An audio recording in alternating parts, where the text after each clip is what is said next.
There was a day that I became wealthy. I'll tell you the day, I know that day I was rich. I was broke. I was pissed. I was angry at everybody else but who? Myself. I had a friend that I loaned money to when I had barely enough and I knew he needed it. And I gave him $1,200 and I'm here not able to eat. I'm down to like $25, $26. And I'm saying to him, calling him, and he's not returning my call. And I just need some money and he's ignoring me. I didn't ignore him, so I'm pissed. I'm frustrated. In the midst of all this, I'm also pragmatic.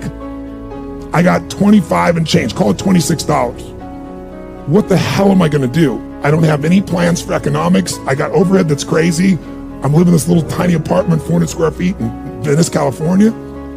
So I thought, okay, when I was totally broke early on when I was 17, I used to save my money up and go to the smorgasbord and load up for Christmas, load up for the week. So I didn't drive there because I wasn't gonna spend the gas to get there, plus I needed to walk, so I walked there. And I go in, I'm not dressed really great, but it's Marina Del Rey, it's okay. And I got a place right by the window and I can see these yachts going by and I'm dreaming of what life could be like. And I'm starting to let go of my anger and I'm starting to focus on what I want instead of what I don't want. How many followers say I? And that shifted me just a bit. And now I'm eating, which shifted me a lot. And I got this giant plate stacked up. And I don't know what the amount was. It was like, whatever it was, $6.95, $7.95, right? So I'm gonna do this, I could probably do this 3 or 4 times, right? Somewhere in that range. As I'm finishing my meal, this little boy comes in, dressed in a little suit. I honestly don't know how old he'd be, probably in the 3rd grade, so maybe 8 years old, 9 years old, something like that. And he opened the door for his mother, and he came over and he pulled out the seat for her, and she sat down. And she was a pretty lady, but as pretty as she was, I was totally obsessed by this boy. He had presence at 7 or 8 years old. And it moved me. I don't know why, it moved me. And I thought, this kid is like pure. I want him to always be this way. He's such a good kid, he's a giver. So I got up and I paid for the meal, and whatever it was, $6, $7. So now I've got whatever left, $17, $18, $19. And I walk up to this little boy, and I said, excuse me. And I said, I just want to acknowledge you for being such an extraordinary gentleman. I said, I saw the way you treated your lady, how you opened the door, how you pulled the chair out. I said, that's class. I said, my name's Tony, what's yours? I don't honestly remember his name, Charlie or something. And he looked up at me and I said, Charlie? I said, that's amazing, taking your date out for a lunch like this. He goes, well, actually, she's my mom. And I said, that's even more cool. And he said, oh, but I'm not taking her lunch because I think he said he was 8. I said, oh, yes, you are. I had no plan for this. I just reached in my pocket, I took all the money I had left, $17, $18, $19, and I put it on the table. I said, you're taking her to lunch. He looked up at me and he goes, I can't take that. I said, sure you can. He said, why? Because I'm bigger than you are. And he smiled real big, and I didn't even look at his mom. I just turned and walked away. And I didn't walk out of that door. I flew home. I should have been freaking out. How the fuck am I gonna eat? But I didn't. I flew because something inside of me had finally got past scarcity. I finally realized there's something inside of us more than our limits, especially around this thing called money that I had let terrorize me. And I got home, and the mailman came that day, and I had no idea I was gonna have my next meal. And a letter comes, and it's from the guy I loaned the money to. Handwritten note saying, I've been avoiding you. It's wrong. I'm so sorry. You were there when I needed you. Here's what I owe you plus a little bit more. And the $1,200 was there plus another $100 for the time that I had to take care of it. And for me, $1,300, that was enough to run my show for a month or 2. And I cried. And then I decided, what does this mean? And I thought, this means that whenever you give, it's always gonna come back, so you don't have to ever think about that again. Just give. And the rewards will be greater than you can ever imagine. I don't know if that's coincidence, but I decided to believe that day was a blessing when I became rich. And I can tell you honestly, I've had tough days in my life, economically, emotionally, like all of us, but I've never gone back to that. Scarcity, I never will. The secret to living is giving. Do it when you don't have it, and I promise you, scarcity will leave your life. What is it that gives your life a sense of meaning and purpose? Because once you find that, it puts you in your power place. See, if you know what your life work is, I encourage you to start working on it. If you can't do it all at one time, do just a little bit of it.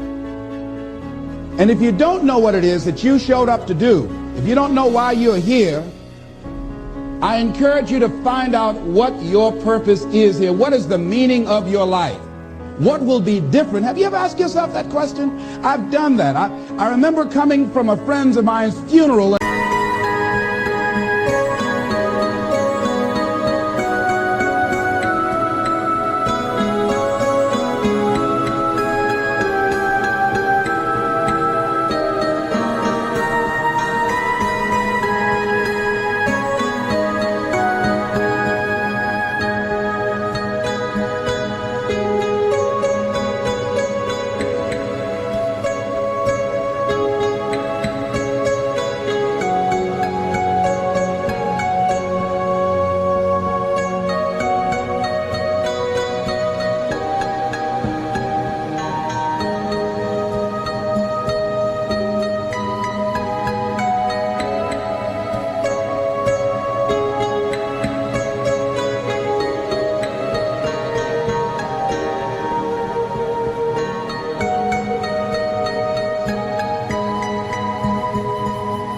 I was reflecting on how much time I had left. And I went for a walk in a park thinking about this guy whose life was so promising.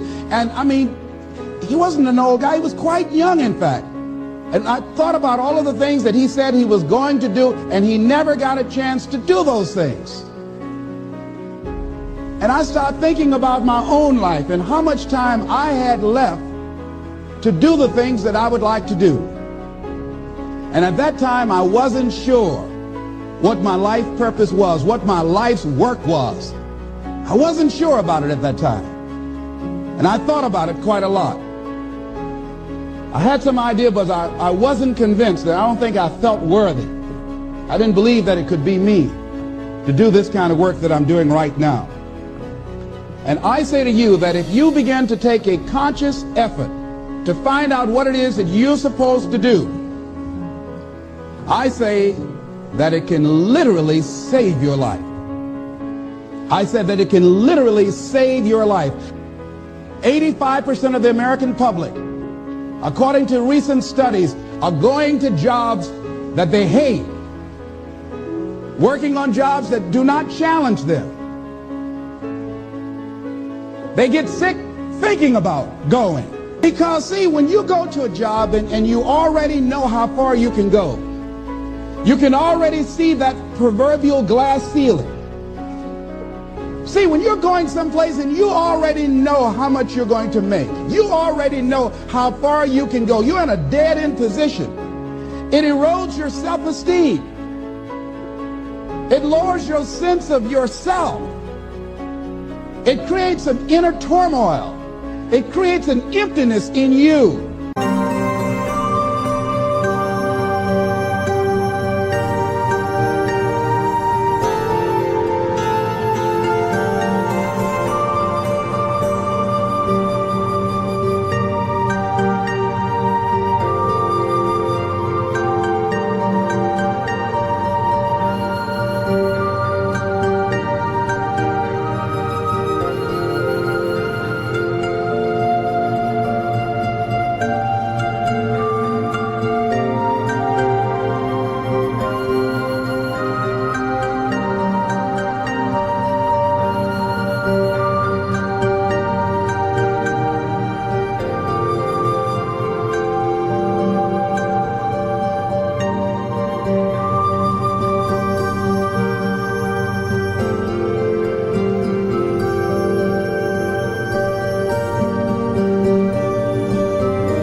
So I say that your life is worth finding what it is that you're supposed to do.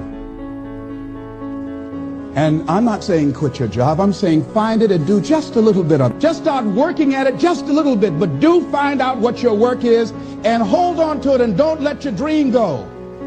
Don't let it go. See, and here's something else I want you to begin to look at. Why is it that most people don't pursue their dreams or don't do better than what they're doing if they're capable of doing it? I think that many of us don't go the next step because we don't know what to do yet. And I say that the reason that we don't even explore the possibility of what to do is because subconsciously we don't believe that it can happen for us, and we don't believe that we deserve it. So here's what I'm suggesting. How much time do you spend working on you? How much time do you spend every day working on your dream? In the last 90 days, how many books have you read? In the last year, what new skill or knowledge have you acquired? What kind of investment have you made in you? So I'm saying that as you begin to look at where you want to go, if you want to make it today, and things are changing so fast you have to literally run to stand still, I'm saying that you've got to make some conscious effort to begin to work to develop you. Here's something else. Most people are not living their dreams because of fear, ladies and gentlemen. Fear, limited vision, and lack of self-esteem.